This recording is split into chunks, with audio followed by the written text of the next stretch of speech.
I'm a big dreamer. Amis aventuriers, bonjour. Aujourd'hui, nous allons parler de la guilde des policiers, c'est-à-dire des gardes qui sillonnent les villes et les campagnes à la recherche de bandits ou de monstres.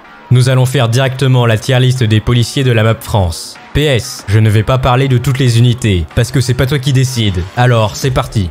En premier, la SVP, l'agent de surveillance de la voie publique. Donc oui, ils ne font pas vraiment partie de la police, mais bon, c'est pas grave.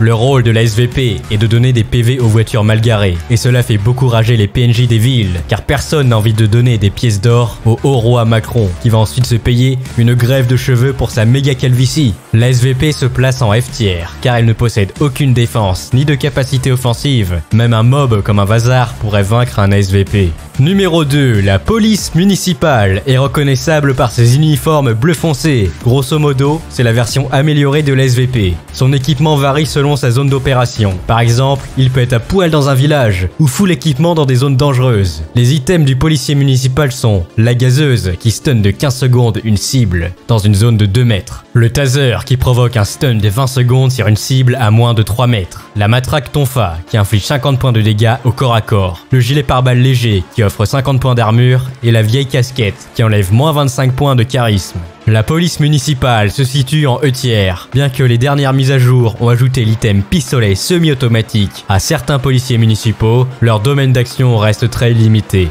Numéro 3, la police nationale, reconnaissable de par ses uniformes noirs. Donc la police municipale, en gros, c'est la garde de base, qui a pour but d'être polyvalente. La police nationale est plus résistante et fait plus de dégâts que les autres policiers cités précédemment. Ils peuvent entrer dans les maisons des PNJ s'ils ont commis des crimes contre la France et ses habitants. Ils possèdent tout l'équipement de la police municipale, et plus, ils ont XP leurs compétences de tir et utilisent le chat d'équipe pour coordonner leurs attaques. Équipés d'un gilet pare-balles intermédiaire, ils ont une capacité d'adaptation assez élevée. Je place la police nationale en C tiers, classe équilibrée, mais qui peut être dépassée contre des adversaires plus puissants, comme par exemple un mitrailleur PPSH-41 ou un Volk grenadier, qui ont une puissance de feu bien supérieure. Le raid, c'est l'unité d'élite de la police. C'est un peu les unités cheatées en late game dans les RTS, ou la classe abusée que tu débloques au niveau 70. Ils sont classés en DPS, car ils ont des stats d'attaque et de défense beaucoup plus importantes que la moyenne. Généralement, les joueurs du raid sont des anciens joueurs compétitifs de CSGO ou de Rainbow Six. Ensuite, ils sont venus sur Terra Online en full stuff, armure lourde et fusil d'assaut. Ils interviennent quand t'as 6 étoiles ou plus de 10 000 pièces d'or sur ta tronche, en prime. En première ligne, ils ont un main tank avec un bouclier lourd qui a environ 5000 PV. Et parfois, il y a un super main tank. C'est un véhicule blindé qui fait office de main tank pour se déplacer dans les rues et couvrir alors les autres membres du raid.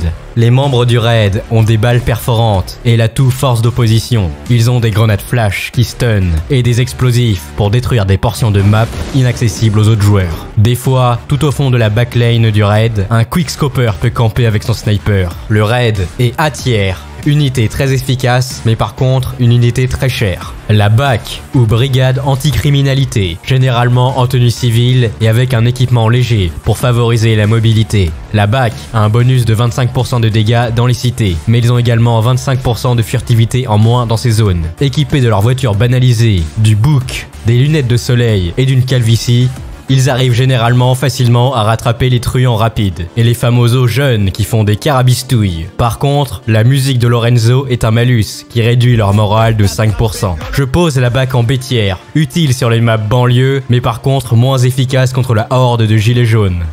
Le CRS. Le CRS, c'est le main tank de la police. Toujours en front lane avec un bouclier ultra résistant de 1000 PV. Une armure lourde qui offre 300 points d'armure au profit d'une vitesse réduite de 30% et un FOV réduit. Les CRS peuvent créer la formation tortue, offrant un bonus défensif, ou bien une charge de ralliement avec un bonus de choc de 50%. Les CRS peuvent utiliser leur tank héroïque. C'est le camion lance-eau qui permet de stun à distance et crée ainsi énormément d'espace à l'équipe. Le CRS possède le flashball qui inflige 150 points de dégâts, les grenades à fragmentation en caoutchouc et la grenade lacrymogène qui repousse les attaques de joueurs gilets jaunes. B tiers. Pourquoi? Ouais. Les Braves M, brigade de répression de l'action violente motorisée. C'est une toute nouvelle classe jouable. Ils spawnent généralement quand les CRS sont en difficulté technique. Équipés de leurs motos et de leurs boucliers légers, ce sont des CRS 2.0, plus mobiles et ils font plus de dégâts au corps à corps, au détriment d'une défense réduite. Vous voyez les méchants de Ken le survivant en moto? Eh bien eux, c'est pareil, ont un peu plus organisé. Un joueur qui pilote et un joueur en passager, pour créer des binômes de matraqueurs.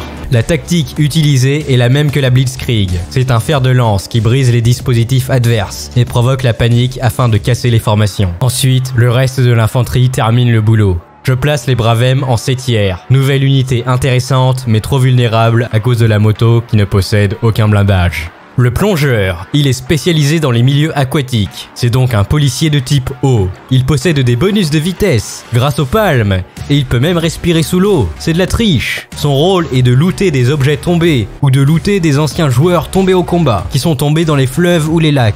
Le plongeur de la police est un support.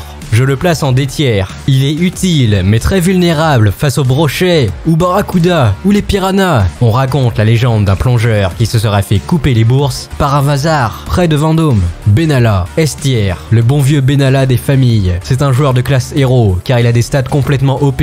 Sérieusement, il est complètement cheaté. Déjà qu'il est intouchable grâce à sa compétence sus-micron, c'est complètement abusé. Autrement, il fait des dégâts modérés au corps à corps. Mais il a trouvé un cheat où il peut agresser des joueurs neutres. Même dans les safe zones. Report Benalla. Ah non, on peut pas. Les développeurs. Nerf Benalla. Jeff, fais quelque chose. La policière rousse. C'est une joueuse de classe héros, car elle est ultra rare. En réalité, c'est un clone de Celesia, de l'anime Recreator. Regardez la vérité éclate au grand jour. Du coup, ses stats sont aussi complètement OP. Grosse vitesse et grosse défense. En plus, d'après la 4e loi des animés, les filles sont 2 fois plus fortes que les garçons. Du coup, la policière rousse est classée S-tiers. Jeff, encore un nerf STP. Voilà les différentes classes de la guilde de la police. Et n'oubliez pas, défense de glandouiller. Défense de glandouiller. Alors moi je me déco et je vous dis à la prochaine. C'était le général et moi je vous dis bye bye.